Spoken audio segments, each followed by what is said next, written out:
دي يا عم محمد دي. عناية، حاضر يا هندسة.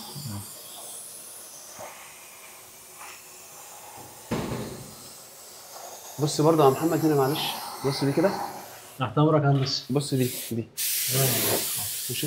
الحته العاليه دي بقى حاضر يا هندسة، بالنبي حتة صنفرة يا احمد، الله يبارك فيك. عم احمد، صنفره بس على الحته العاليه ده، الله يبارك لك. الحتة العالية ده يا حاج احمد، الله يبارك لك. العاليه ده بس يا هندسة مفيش حد بيستلم بالكشاف بالطريقة ديت، يعني كل حاجة لها وضعها وكل حاجة لها سعر. يعني لما نقول هنستلم بالكشاف هيبقى في كلام تاني في السعر عن كده، والحاجة بتبقى أغلى من كده طبعا. يا عم محمد، احنا لازم نطلع الشغل ايه يا محمد، انا ما ما اعرفش الكلام ده. كل حاجة لها وضعها الحتة اللي هندسة فوق دي برضه، يا يعني كل سعر، كل سعر شغلانة برضه بيفرق. يعني مثلا لما نتكلم في باب ب 2000 غير ما نتكلم في باب ب 4000، برضه في فرق في السعر. يا عم محمد، انا عارف الكلام ده، بس الناس يعني ما بتبقاش عارفه الكلام ده ولا متفهمه الكلام ده، واحنا دلوقتي طالما قبلنا بالشغل لازم نطلعه مظبوط، يعني احنا لازم نسلم الشغل كلام مظبوط. حضرتك مظبوط، بس الاتفاق يبقى في الاول مثلا احنا هنستلم بالكشاف ونستلم شغل دي صح، يبقى نعرف نظبط السعر عشان نعرف نشتغل. معلش يا محمد، دي انا فاهمك والله، وعارف الحته اللي فوق دي، انا عارف يا محمد انت قصدك بتتكلم على ايه، بس لازم نظبط الشغل، لازم نطلع الشغل مظبوط. تمام يا هندسه.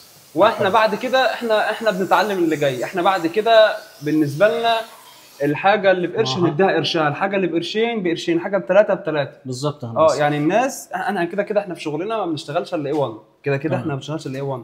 الناس بقى اللي هتقدر الشغل الاي 1 كان بقى، مش هتقدر الشغل اي 1 يبقى بلاها الشغل، لان زي ما انت شايف كده احنا بقى طول اليوم بنعمل ايه. ده اللي انا اقصده حضرتك. تعالى كده كل حاجه مثلا ليها سعر. بص تعالى يا هندسه كده، تعالى بص كده. تمام. قرب قرب قرب قرب قرب قرب يا هندسه، قرب.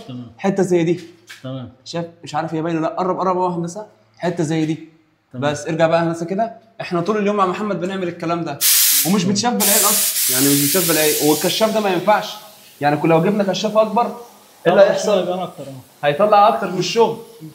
فاحنا بالنسبه لنا يا محمد كل حاجه بعد كده لها ثمن، معلش انت معايا كده في ظهري في الشغلانه دي، ونخلص الدنيا على خير، كده لازم نسلم الشغل. تمام يا هندسه. قليل كتير لازم نسلم الشغل، وبعد كده في اللي جاي ان شاء الله ان شاء الله الدنيا تبقى احسن. وبعدين انا كده ماسك موبايل يعني. ماشي يا عم محمد. ماشي.